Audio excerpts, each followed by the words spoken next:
पंजाब में इलेक्शन 14 मई को होंगे या मुल्क में एक साथ इंतखाबात होंगे। सुप्रीम कोर्ट का हुक्म ना मानने पर तौहीन अदालत लगेगी या कोई और रास्ता निकलेगा। सुप्रीम कोर्ट में आज अहम केस की समाअत। पंजाब केपी के इलेक्शन और फंड्स फराहमी केस की समाअत आज ओपन कोर्ट के बजाय इन चैम्बर हो रही है। बेंच के दीगर जजेस में जस्टिस एजाजुल अहसन, जस्टिस मुनीब अख्तर शामिल। इलेक्शन के लिए 21 अरब रुपए जारी करने की तीसरी मोहलत भी गुजर गई। 20 अप्रैल को समाअत के मौके पर सुप्रीम कोर्ट ने पीटीआई और हुकूमत को मुज़ाकरात का मौका दिया। रजिस्ट्रार ऑफिस ने चीफ जस्टिस की तबीयत की खराबी की बुनियाद पर गुज़श्ता रोज बेंच नंबर 1 के सामने मुकदमा डी लिस्ट किए और बाद में नया रोस्टर जारी किया था।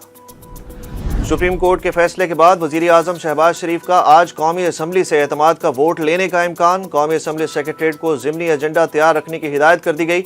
ज़राए के मुताबिक वज़ीर आज़म के एतमाद के वोट के मामले पर हुकूमत ने तैयारी मुकम्मल कर ली। एतमाद के वोट का हतमी फैसला सुप्रीम कोर्ट के 3 रुकनी बेंच की आज की समाअत के बाद किया जाएगा। हुकूमती अरकान को आज के ऐवान ज़ेरी के इजलास में हाज़री यकीनी बनाने का हुक्म भी दे दिया गया। वज़ीर आज़म को एतमाद के वोट के लिए भी सादा अक्सरियत 172 अरकान की ज़रूरत है। गुज़श्ता रोज़ के असम्बली इजलास में ऐवान में हुकूमती इत्तेहाद के 172 अरकान मौजूद थे। इंतखाबात केस की समाअत से पहले वज़ीर आज़म शहबाज शरीफ से अटॉर्नी जनरल और वज़ीर कानून की मुलाकात। सुप्रीम कोर्ट में आज ज़ेर समाअत केस पर अहम मशावरत। अटॉर्नी जनरल और वज़ीर कानून ने वज़ीर आज़म को केस के हवाले से ब्रीफिंग दी।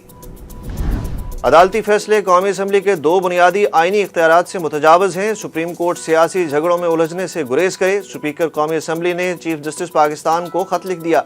स्पीकर कौमी असम्बली राजा परवेज अशरफ की जानिब से चीफ जस्टिस को 5 सफ़हात पर मुश्तमिल खत में कहा गया कि हालिया फैसले से पार्लियामेंट का इस्तेहकाक मजरू हुआ। सियासी मामलात पार्लियामान को ही हल करने दिए जाएं।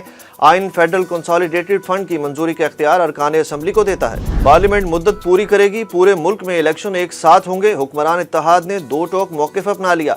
वज़ीर आज़म कहते हैं सुप्रीम कोर्ट का काम सालिसी और पंचायत नहीं, कानून के मुताबिक फैसले करना है। अदलिया को जामिन या सालिस बनने का हक नहीं दे सकते। पार्लियामेंट ने जो पहले फैसले दिए उनका एहतराम करें। पार्लियामेंट की मुद्दत 13 अगस्त को खत्म होनी है। इलेक्शन के लिए अक्टूबर या नवंबर की तारीख बनती है। मुझे सिर्फ इन 3 अफराद से खतरा है जिन्हें वजीराबाद हमले के बाद नामजद किया। एहतसाब के खौफ से मुखालफिन कत्ल की कोशिशों में मसरूफ हैं। साबिक वजीर आज़म इमरान खान ने बड़ा इंकशाफ कर दिया। चेयरमैन पीटीआई ने ट्वीट में कहा कि मुखालफिन बैरूनी एजेंसियों की आड़ में एक और शैतानी चाल चलने की कोशिश कर रहे हैं। कौम पर वाज़े कर देना चाहता हूँ कि मेरी जान लेने की किसी भी कोशिश के जिम्मेदार वही लोग होंगे जिनकी निशानदेही मैं अपने वीडियो पैगाम में कर चुका हूँ। वफाकी वज़रा ने जारहाना अंदाज अपना लिया। वज़ीर ख़ज़ाना इसहाक़ डार कौमी असम्बली में बोले, ये नहीं हो सकता, अदालत हुक्म दे और हम फंड्स जारी कर दें। सियासी बहरान की वजह आर्टिकल 63A को री राइट करना है। 2 असम्बलियाँ तोड़ना अफरा तफरी फैलाने की कोशिश थी। वज़ीर कानून आज़म नज़ीर तारड़ ने असम्बली में इजहार ख्याल करते हुए कहा कि इलेक्शन फंड्स का इजरा पार्लियामेंट का इस्तेहकाक है। ऐवान अक़लियती फैसले पर अमल दरामद का पाबंद नहीं। वज़ीर दिफा ख्वाजा आसिफ ने मीडिया से गुफ्तगू में कहा कि सब हद में रहें तो एहतराम करेंगे, पार्लियामेंट की हदूद से तजावज़ की इजाज़त नहीं देंगे। तौहीन अदालत का जब वक्त आया तो देख लेंगे। हम इदारों के दरमियान टकराव नहीं चाहते। 3 जजों का हुक्मनामा तौहीन आमेज़ है, मामला इस्तेहकाक कमेटी में उठाया जाए। वज़ीर ख़ारजा बिलावल भुट्टो ने बड़ा मुतालबा कर दिया। वज़ीर ख़ारजा ने सवाल किया, कितने वज़राए आज़म फांसी पर चढ़ाएं, कितने वज़राए आज़म को तौहीन अदालत में उड़ा दें। अब ज़मीन पर लकीर खींचने का वक्त आ गया। किसी वज़ीर आज़म को तौहीन पर फारिग नहीं होने देंगे। बिलावल भुट्टो ने कहा कि जजेस को खत लिखने से काम नहीं चलेगा। बहुत बर्दाश्त कर लिया, लेकिन अब कब तक? हमें मुज़ाकरात का मशवरा देने वाले अपने दरमियान डायलॉग करें। चीफ जस्टिस को हटाने की मनसूबाबंदी की जा रही है। तहरीक इंसाफ के रहनुमा असद कैसर का दावा। बोले, हुकूमत ने वाज़े कर दिया कि वो कोई मुज़ाकरात नहीं करना चाहती। हुकूमत सुप्रीम कोर्ट के साथ महाज आराई के लिए तैयार है। उनका कहना था कि इन्हें पता चला है कि चीफ जस्टिस के खिलाफ साजिश की तैयारी हो रही है। इमरान खान ने हुकूमत के साथ मुज़ाकरात के लिए 3 रुकनी कमेटी तश्कील दे दी। पीटीआई की 3 रुकनी कमेटी में शाह महमूद कुरैशी, फवाद चौधरी और सेनेटर अली ज़फ़र शामिल हैं। ज़राए के मुताबिक पीटीआई की 3 रुकनी कमेटी हुकूमती वफ़द से मुज़ाकरात की सूरत हाल से चेयरमैन पीटीआई को आगाह करेगी। दूसरी जानिब चेयरमैन सेनेट सादिक शिंजरानी ने बातचीत के लिए तहरीक इंसाफ के रहनुमाओं से 5 नाम मांग लिए। सादिक शिंजरानी का शाह महमूद कुरैशी को फ़ोन, हुकूमती तजावीज़ से आगाह किया।